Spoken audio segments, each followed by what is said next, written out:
do this stuff. Standing up for the planet also means standing up for each other. It means taking a moment out to realize that collectively, the small changes you have made in your life and that you want to make in your life come together into one mass action. A small decision to go vegan, a small decision to eat traditional, local, authentic food, a small decision not to take a lot of takeout, to stop using plastic. All these themselves are big decisions when a bunch of us or many of us come together and do that. If you step aside from your daily work today in Mozambique and you go out to the beach to do the beach cleanup, which is really important because from what we understand, a lot of livelihoods along the coastal line of Mozambique depend on the sea or on the ocean. If you take your time today to switch off your lights, to be in solidarity with the people in South Africa, that means a lot. It may not add to the economy in South Africa, but it is a small action that our brothers and sisters will recognize and realize that someone out there still does care about what is going on in our planet and in our home. So this year's Earth Hour, as we push to have the biggest hour and the longest hour ever, we're asking that we stand in solidarity with each other, that we continue against all odds to make those small changes in our daily lives. We continue to reach out across borders, across continents, to work together collectively, virtually and physically where possible.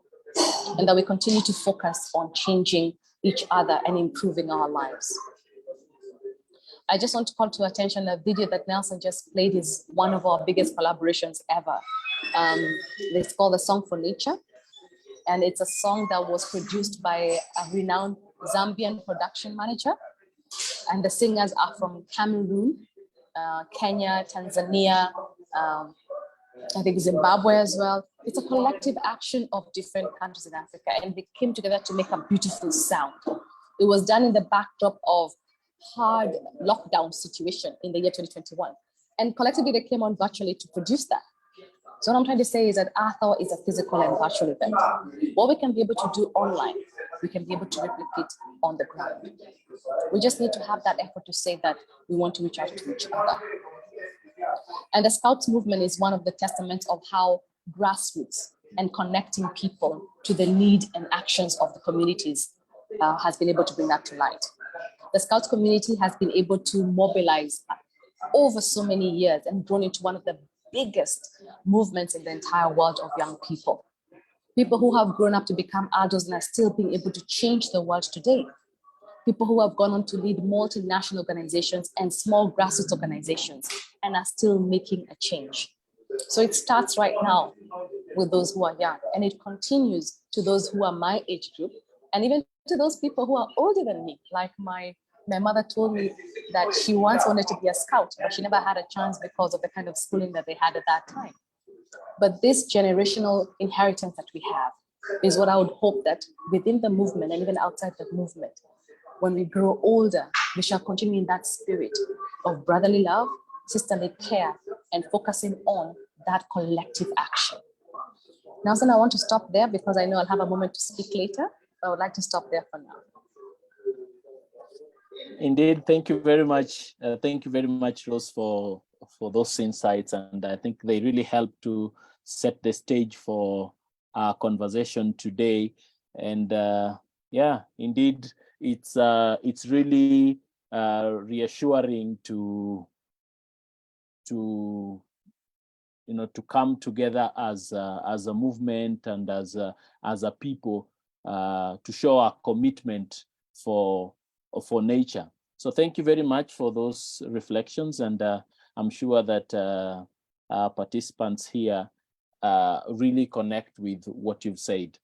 As part of that same collaboration you've mentioned, let me just play for us here a video that in a very small way summarizes what Rose has just talked to us. Would an hour change the world? Impossible. It's just an hour. And what if it meant that anybody, anywhere, could find 60 minutes, 1 hour to do good for our shared tomorrow and our shared home? An hour that compels millions to act and makes millions more take notice. An hour that could unite cities, countries, continents, showing what we all have in common and what we stand to lose, reminding us that the challenges may be plenty, but we are powerful. An hour inspiring us to make all other hours count. Could an hour change the world? It's a start, and it's up to us. Switch off your lights and give an hour for our planet on the 25th of March. Together, let's create the biggest hour for Earth.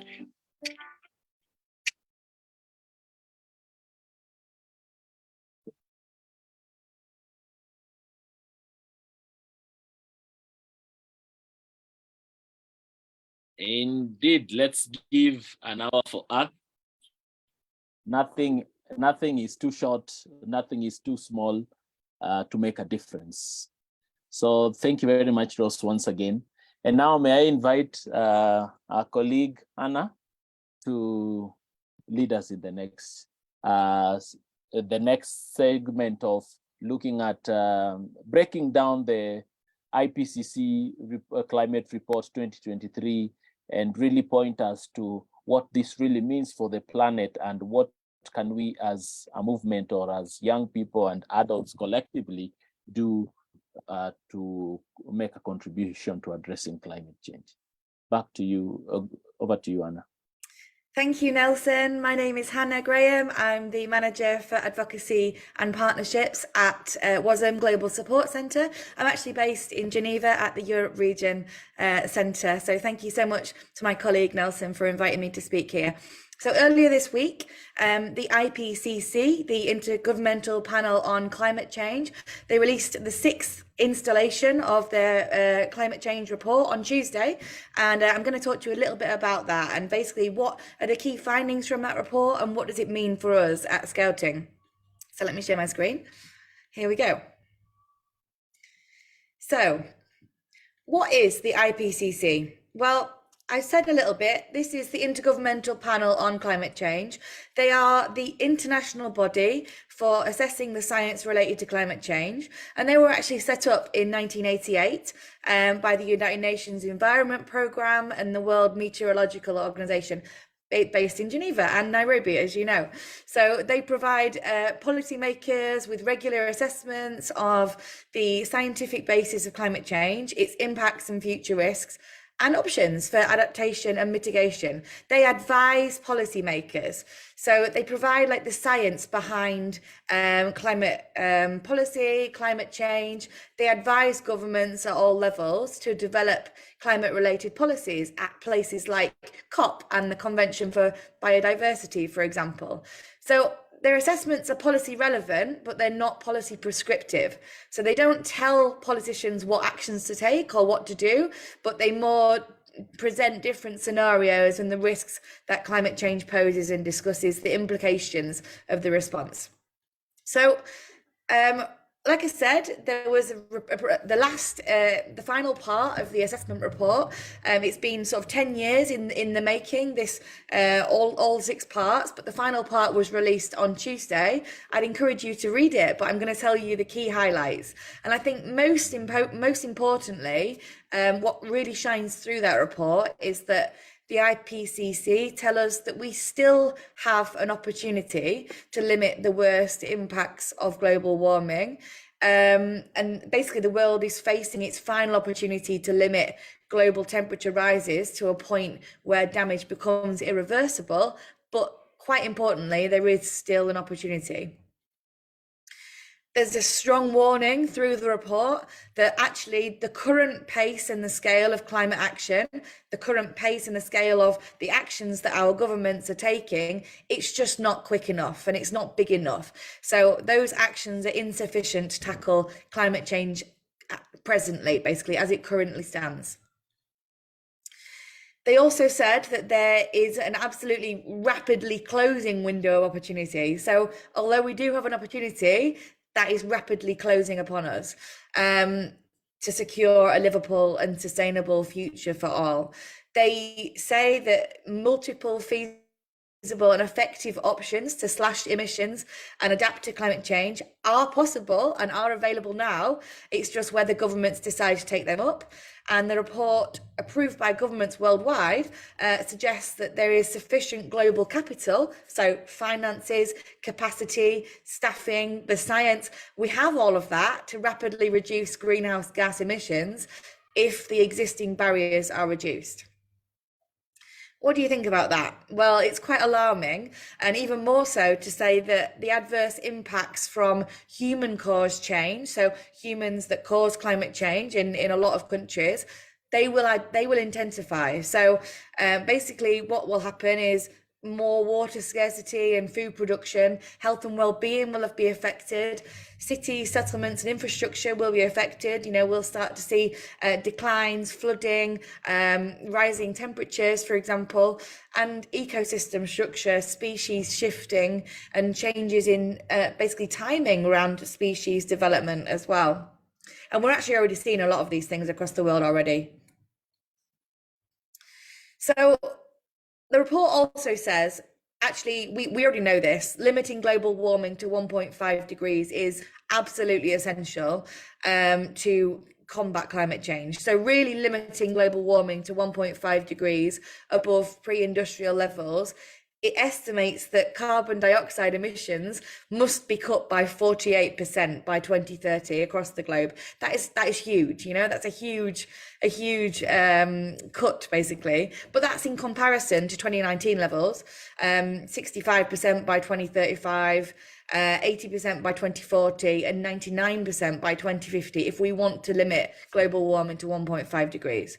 So all modelled pathways, the science basically that exists to limit warming to 1.5 degrees with no or limited overshoot, they all involve real rapid and deep emissions reductions in all sectors of the decade, according to the report. So they also said that overshooting that temperature, so going above 1.5 degrees, entails some really irreversible damage and impacts and additional risks for human and natural systems, which is very, very scary. I must admit, you know, we're not going to see another report like this. And I think all eyes are on global decision makers this year at COP to enact global policies and really work together to try and achieve this. A few more figures from the report. So actually extremes become more widespread and pronounced with every increment of warming. So you can see global temperature levels rising, meaning that some areas of the world will probably be inhabitable in the future if we continue to let temperatures rise. Actually, one really interesting thing that also came out of the report was the highlight for climate justice. This is not something that we've really talked much about. It was on the agenda for the last two COPs, the Conference of the Parties, the Climate Change Conference, but not really very often. But this was really prevalent through the report. So they highlight the need for climate justice in the global south, where actually deaths from floods, droughts and storms in regions that are highly vulnerable to climate change have been increasing by over 15% over the last decade. So it also says actually climate, ecosystems and society are all interconnected, and effective and equitable conservation of 30 to 50% of the Earth's land will help to ensure a healthy planet for its people. And this can only be achieved by, we know, political commitment, coordinated policies, ecosystem stewardship, inclusive governance. They're all cited as solutions, basically. Fairness is one of the key solutions. We know that those who contribute the least to climate change are often the most vulnerable to its impacts, and that's often the global south. So you guys in Africa are really, really impacted by climate change and often don't contribute as much as the Western world or the global north, for example. Millions are exposed to acute food insecurity, reduced water security. Like I said, the biggest impacts are seen in parts of Africa, Asia, Central South America, small islands, for example. And people in highly vulnerable areas are more likely to die in floods, droughts, storms, compared to those in more resilient areas. This is not fair. And, fairness and climate justice is definitely one of the solutions to achieving climate equity. Some of the things that we've said in Scouting this week. So Ahmad, our Secretary General, has said, actually, the impacts of climate change are clear. The findings of this report really shouldn't come as a surprise. The lack of action amongst previous years is totally, entirely inexcusable, and young people will really bear the long-term burden of this issue. So while World Scouting is increasing efforts to advocate, educate, and act to help put the planet on a path to sustainability, we call on all governments, business, individuals to really urgently prioritise climate action and nature-based solutions before it's too late. And we have a global youth representative, Lucas, who's based in Madagascar, who said, you know, it's really clear that the calls for climate action from young people worldwide are not being sufficiently heard or taken seriously. Climate action's not a fad, it's not a trend, it's an urgent necessity. And in light of this report, we call on everyone from world leaders and CEOs through to community leaders to take action now for a sustainable planet. After all of that, it's quite dramatic, but there is really hope. And I'm going to talk to you a little bit about that now before I finish. The hope is, well, actually, you know, mainstreaming effective and equitable climate action now will reduce losses and damages for nature and people. And, you know, multiple feasible and effective options are available. We do have the science, we do have the technology. Governments need to pay for it, and you know there needs the political commitment to reduce greenhouse gas emissions and adapt to human-caused climate change. So what must be done? A few things. So the challenge is cutting emissions quickly. That's going to be a challenge. Getting people to change their behaviour is going to be a challenge. Scaling up practices to enhance resilience to tackle the challenges of climate change. Cutting global greenhouse gas emissions by nearly a half by 2030. These are all very, very challenging indeed. But we need increased financing for climate action. Like I said, we have the science, we have the technology, we don't have the money. Governments aren't paying for this yet. So as it stands, we need 3 to 6 times the current climate investment that we've got investing from governments at the moment. Governments this year at COP will need to invest heavily in this to ensure that we keep the global temperatures below 1.5 degrees. So we have all of this thing, we just need the money. Climate resilient development, we really need to have measures to adapt to climate change. So we can tackle the issues and the challenges and the threats and the flooding, for example, that's thrown at us when the temperatures rise. And they also say that it's a combination of these 5 things that we need to see this year at the climate conference, the UN climate conference. So we really need political commitment, inclusive governance, so governance that actually thinks about marginalized people, young people, for example. We really need international cooperation. Governments cannot tackle this on their own. It needs governments to work together at the UN on the international level. This is an international challenge. Just like COVID-19, we need international cooperation to tackle this. Effective ecosystem stewardship. So what that means is basically lots of different industries working together, not on their own, and sharing of diverse knowledge. We need the politicians to listen to the scientists and vice versa.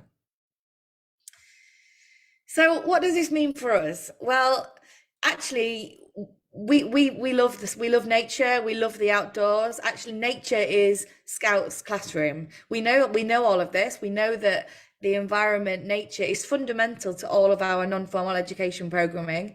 And youth representatives have been at the table advocating for climate action at the world's largest annual climate change conferences. We've been at COP for a very long time, but most recently at COP26 and COP27. We're already preparing for COP28 this year, which will be held in Dubai, to really hold those decision makers to account. So we do this already, and we know that Earth Tribe gives Scouts tangible opportunities to work with partners, learn, and really take action for the environment. We're really committed to supporting members, national scouting organisations, and young people in our work towards a better, greener, and more sustainable world. We really urge individuals, communities, and governments worldwide to prioritize and invest in climate action and take bold steps towards creating a sustainable future for the planet. We've taken our pledge as Scouts, so it's time for governments to do that too. And I think all eyes will be on the member states and intergovernmental bodies at the upcoming COP28 this year to act upon these calls in the IPCC report. I don't know if we've got time for questions, maybe just one, but I hope you've enjoyed that, and I'm happy to share any slides with anybody afterwards. Thank you. Thank you very much, Anna. Well, that is quite a lot to digest in a short period of time, and we are going to have an opportunity to take some questions a little later on. But really, thank you very much. And I don't know, maybe to just summarize all that, if there are 3 things that someone should remember from this report, what will those things be? Just top level. That's a really good question. So obviously the thing that comes out the most strongly through the report is the need for investment in climate change. So we're currently not seeing the level of investment that we really need to tackle climate change. So governments really need to put their hands in their pocket in COP28 this year to really make the difference there, to really put the power in the hands of the scientists and the technology and the people that already have the industry to tackle climate change, but just don't have the funding to be able to do it. So number one is funding. I think we cannot we really shouldn't be putting the onus on the individuals anymore. So you might recall sort of 5-10 years ago, the global messaging was around recycle, reuse, recover, individual actions. Actually, the responsibility really should not lie with the individuals anymore. It should lie with the people who have the power to tackle these big challenges on a global level. So we're talking governments, intergovernmental bodies, and to make citizens feel guilty for lack of individual action is really abhorrent, I think. So that's number 2. Number 3, I think, is never underestimate the power of collective action. So as Scouts, we have 57 million Scouts across the world.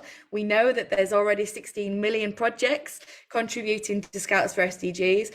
This is what gets governments to listen, right? The power that we are part of a network, we're part of a global family tackling climate change. We have done way before the SDGs existed, and we'll continue to do that way after 2030 as well. It's what we're about. It's what we're, Scouts see a problem, we tackle it. And it's really time for governments to recognize that collective action on a global scale and play their part too.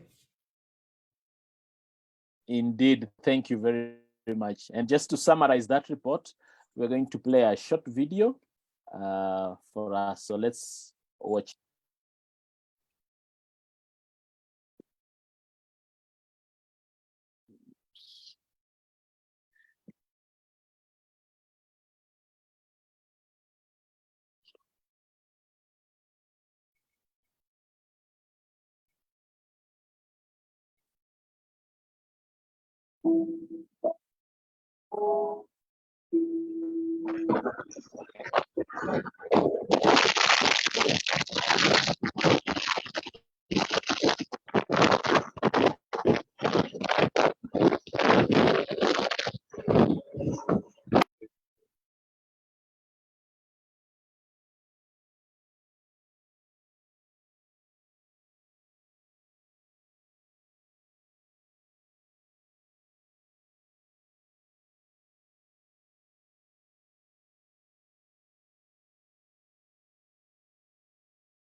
Yeah, so that video just summarizes briefly what Anna just mentioned about, and moving from the introduction by Rose into what Earth Hour is and why, and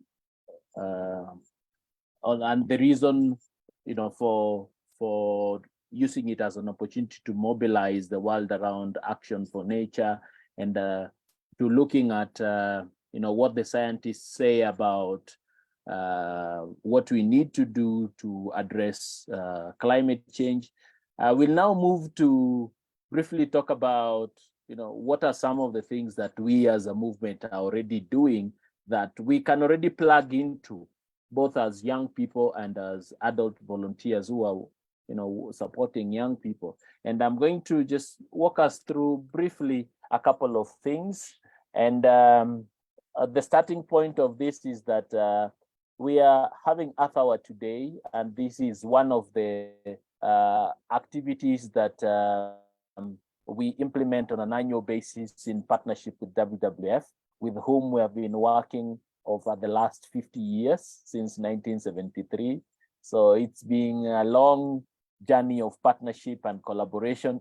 And this partnership has seen us have a global, have MOUs at a global and also regional level. But we also know that many of our national scout organizations are working directly with WWF country offices.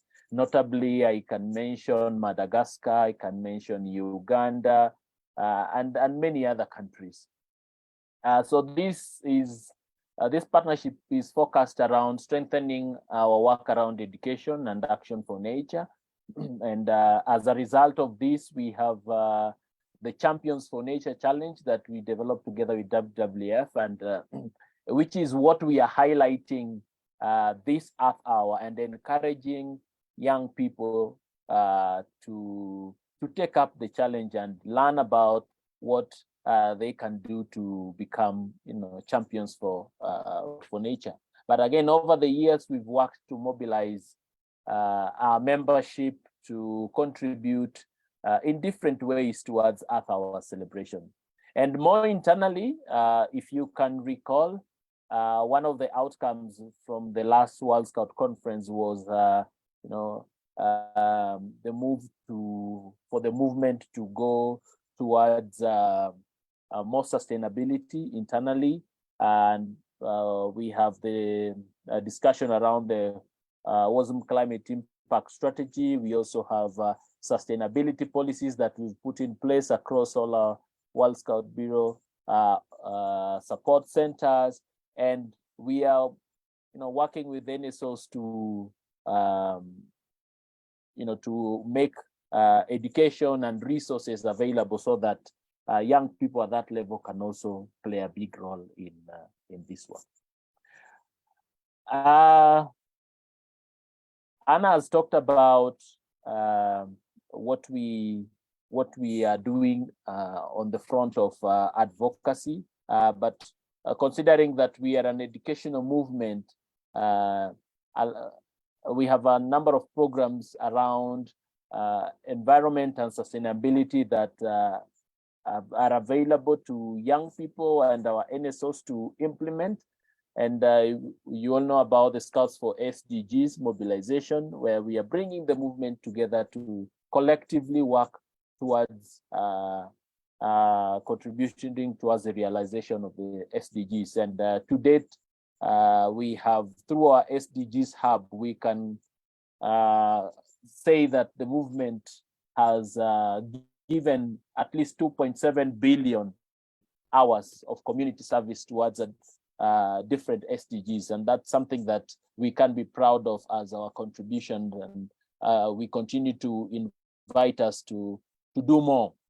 The Earth Tribe, which is our hub, environmental educational hub, currently hosts 3 challenges. One of them is the Champions for Nature Challenge that I've mentioned, developed with WWF. We have the Plastic Tide Turners Challenge and the Scouts Go Solar Challenge that young people can take advantage of. We have resources, we have activities, we have ideas, and we also have stories about what other people are doing across the world that we can all learn from and get inspired and make a personal commitment to make our contributions towards addressing climate change. And then across the world and across Africa in specific, we've seen many of our young people undertake different activities, grassroots projects that are in one way or another contributing towards helping their communities, their schools, their churches, or even their peers to learn more about sustainability and to take action and to also address challenges that are being faced at that level. And we've seen a lot of environmental cleanup activities happening. We've seen a lot of tree planting. We've seen a lot of mangrove restoration. We've seen a lot of coral restoration across different parts of Africa and the world. And these are very tangible contributions that Scouts are making to the environment. We also have the SCENE program where we continue to encourage NSOs to transform your Scout centers into opportunities or spaces for environmental learning and action. The Food for Life project, which is one of the flagship projects we have in Africa, is really helping us to empower young people to contribute towards addressing the food security issue that many people across the continent are facing. The Scouts Go Solar, we have examples, from Zimbabwe, from Kenya, and from many other countries. And even earlier this month, we had a training in Nairobi where we commissioned 25 Scouts Go Solar ambassadors to go down to their communities and support their communities to learn about how to transform and utilize the power of solar energy, to address the renewable energy issue. And together with WWF, Africa YMCA, and Africa Wildlife Foundation, last year we published the first list of top 100 young African conservation leaders. And this was an opportunity to highlight the stories of what young people are doing on environmental conservation and to give them a platform. And to inspire us to do whatever we can, however little, to address this big challenge that we have as a world. And then I'll not go into the advocacy, as Anna has talked quite a lot about that, but we also see a lot of events to help create awareness on climate change and the need for us to act. And this Earth Hour and beyond, we are continuing to encourage you all to reach out to WWF in the different country offices, and let's work together and strengthen this movement for nature. And just to wrap this up is that, as I mentioned, is we are highlighting Champions for Nature Challenge during this Earth Hour and calling upon all of us to be a part in these actions to protect and preserve nature. And considering that we are over 57 million around the world, you can imagine the power that we have if we all do our little bit. It doesn't matter, however small your action is, but it does make a difference. And especially when we come together and each of us does our part, then we are able to really make a huge transformation. So mine is to just call upon us to form a commitment to act and to help our communities to understand why this is critical, and even local leadership, be it in your county, be it in your district, be it in your village, if you can influence people positively to take action for nature, then you will have done your part to contribute to creating a better world. And now I'll just play for us a short video just to further highlight what we are doing as a movement and our call to all of us to join this movement for nature. Our Earth is under a lot of pressure. Global temperatures are rising, oceans are becoming more polluted, and we're witnessing the loss of nature and biodiversity. The Earth needs our help, and who better to put our planet on the path to recovery than the largest generation of young people in history? The Earth Tribe is a global movement for environmental action, a community uniting young people around the world to become environmental leaders. Learn how your choices have an impact on our planet and discover your path to create a brighter and more sustainable future. Are you up for the challenge? Become champions for nature, advocates for better choices, innovators for clean energy, and healers for a healthier planet. Taking the lead for environmental action begins with us, together. Join the Earth Tribe. Yes, so join the Earth Tribe and make your contribution. Yes, so thank you very much up to that moment. And I think we've come to the segment where we will take any questions from anyone in the audience who wishes to ask a question. I think this is your moment, and if you want to ask a question, we have two options. You can either type it in the chat, or you can raise your hand, and we'll be able to allow you an opportunity to speak. We have about a few minutes to take your questions.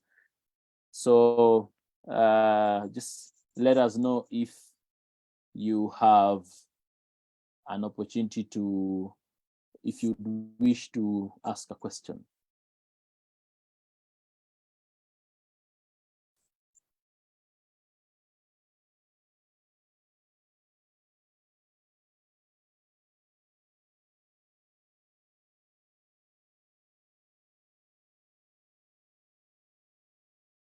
Anyone who'd wish to ask a question, this is your moment.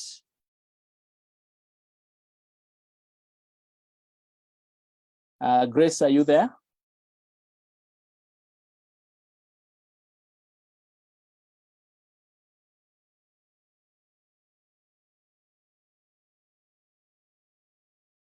Okay. If there are no questions, then that's maybe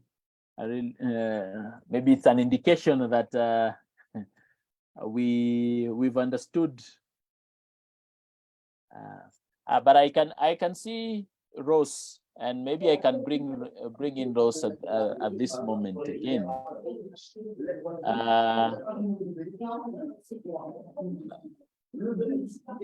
Rose, before we proceed, what are your reflections on the IPCC report, and considering that like WWF, you are really in the thick of things, I would say, with regards to pushing for climate action. What would you say about the report, and where do we need to go as a movement? Thank you, Nelson. This report, when it came out, it was one of the most lowest moments for the conservation community. And we really hope it was a wake-up call to the entire world, to our private sector, manufacturing industry, and especially the governments who make the decisions on how business should be run in their countries. We hope it's waking them up, and we hope that they're seeing what this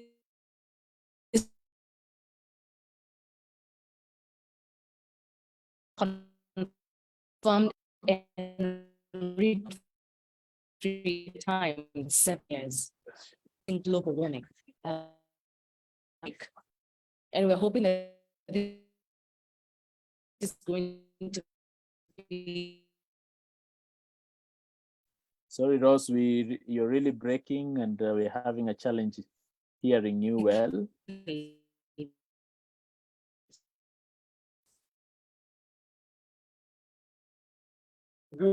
Woke leader, woke.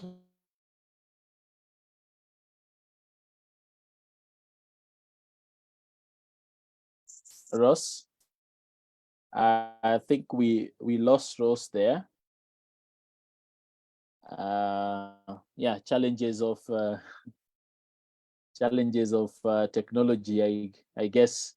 So yeah, but I see we have a question on the chat from Omar Jaju, who's asking, is there a link to the report? Yes, there's a link to the report. Let me just find it, and then I'll be able to drop it in the chat, so that we can also have take time to go through the report ourselves and see for ourselves what the report says. And I hope that we can take it even in our National Scout organizations and analyze it and use it as an opportunity to relook at our environmental educational programs and see where we need to put more emphasis. Thank you, Omar. I also see a comment from Jonathan Pina from South Africa. Jonathan is one of our youth representatives, and he says that thanks to the Africa region for this great presentation. Let's make a difference today. Indeed, and that's why we are gathered here today. That's why we are commemorating Earth Hour. We are basically reminding ourselves on the need for us to each of us make a contribution. So thank you for reiterating that, Jonathan. And for the sake of Omar, who asked about the report, I think you should be able to have in the chat right now a link to the report that you can also read and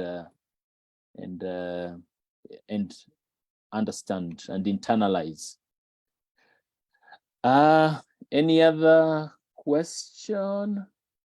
We have Ismail Adamu. Ismail, go on. Please turn on your camera and go Hello. on and ask your question. Hello. Yes, Israel, we can hear Do you. you receive me? Yes. Yes. I'm yes. Ismail from Niger, but you are going to excuse my English. It's okay. And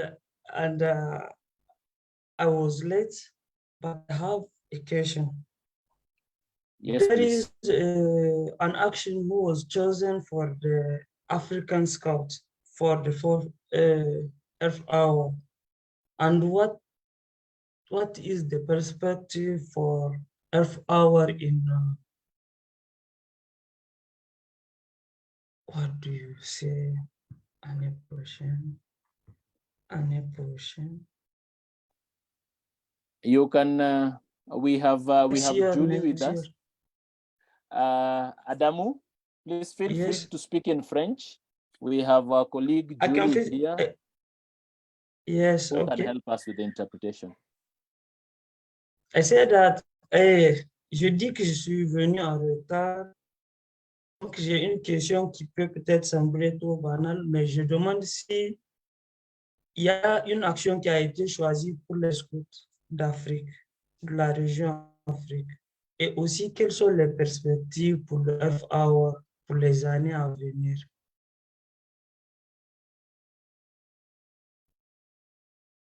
Merci pour la question, Ismaël.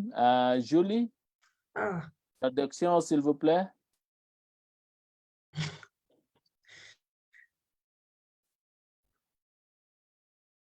S'il te plaît. Yes, Julie. Vous dites? S'il te plaît, comme ça je la traduis. De répéter.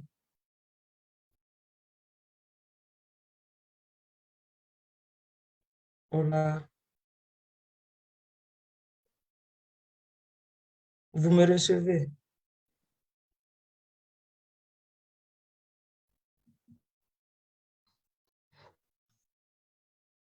Julie. No, sir, you receive me.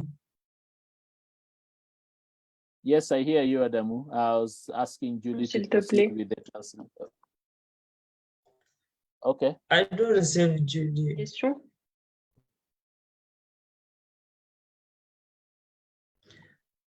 Je peux répéter.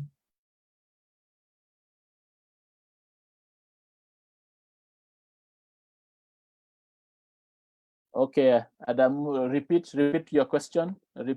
Répétez, s'il vous plaît. Adamu. Donc, c'est une qui a été Okay, we réunie seem. pour l'Afrique, de la région Afrique. Et aussi, quelles sont les perspectives pour les années à venir pour le FAO?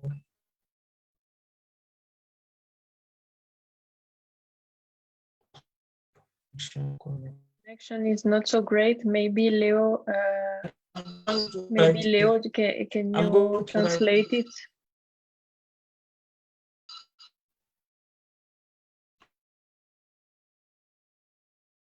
Okay, I think we are having a challenge with the interpretation there. But maybe Adamu, what you could do, just type your question in the chat there, and then Julie can pick it up and bring it to the floor so that we can respond to it.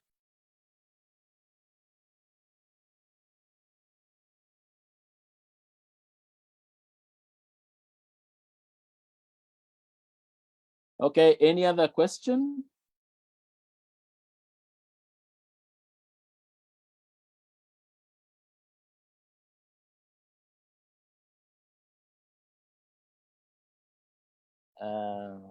Any question? If there's no question, then I think I see Rose came back.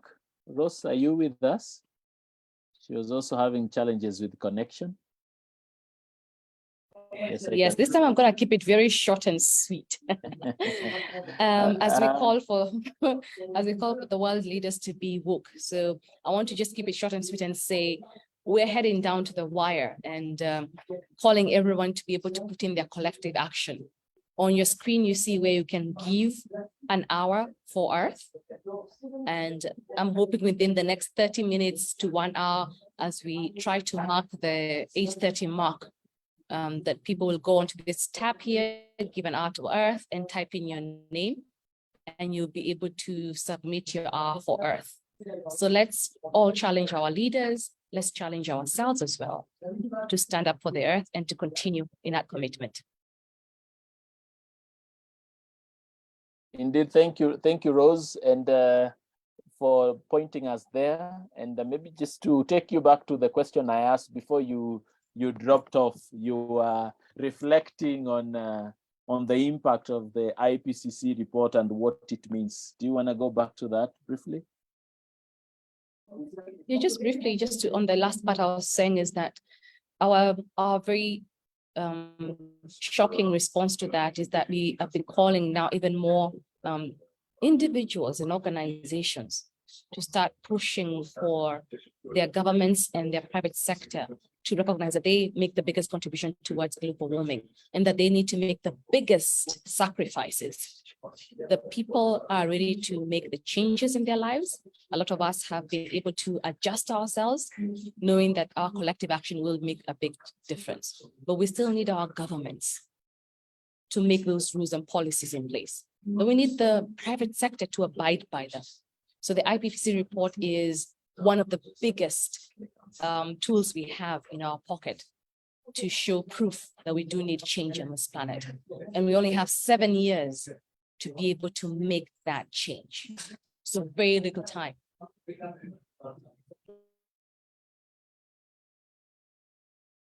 Very little time indeed, and we have to do what we have to do. Otherwise, we face an existential threat as a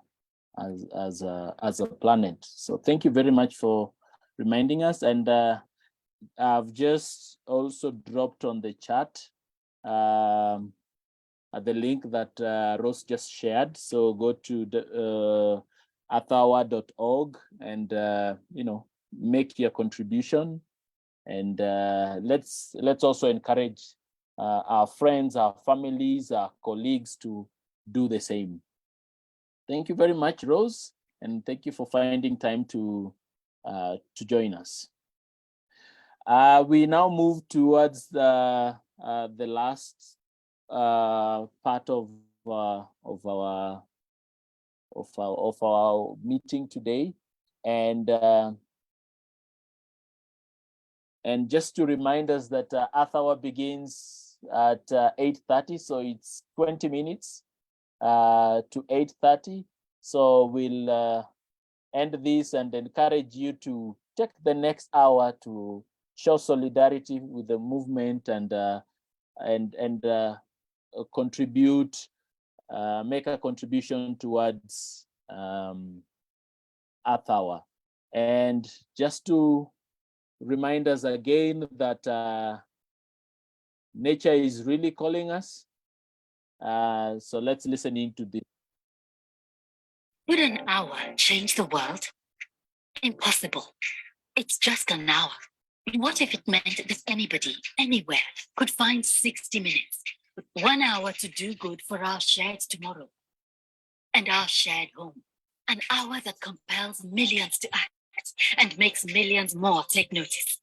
An hour that could unite cities, countries, continents, showing what we all have in common and what we stand to lose. Reminding us that the challenges may be plenty, but we are powerful. An hour inspiring us to make all other hours count. Could an hour change the world? It's a start, and it's up to us. Switch off your lights and give an hour for our planet on the 25th of March. Together, let's create the biggest hour for Earth.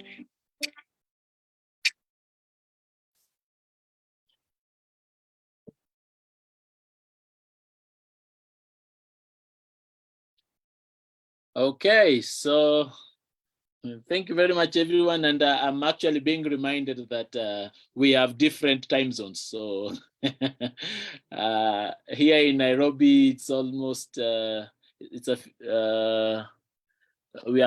11 minutes after 8 o'clock, and further West Africa, they still have a couple of hours to go to 8:30.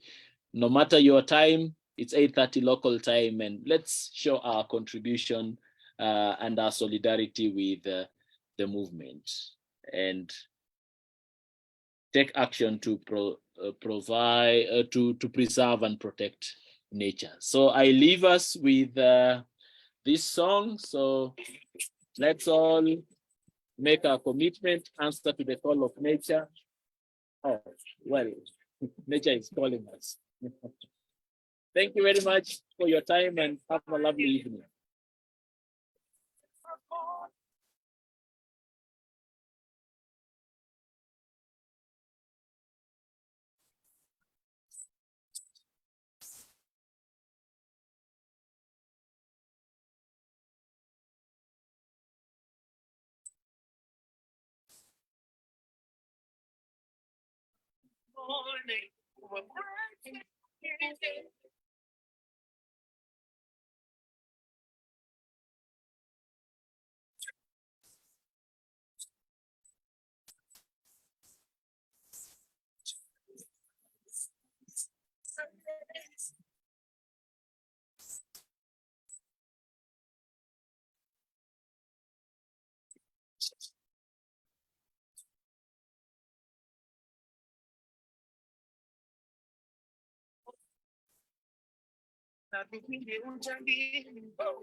Thank you and have a lovely evening.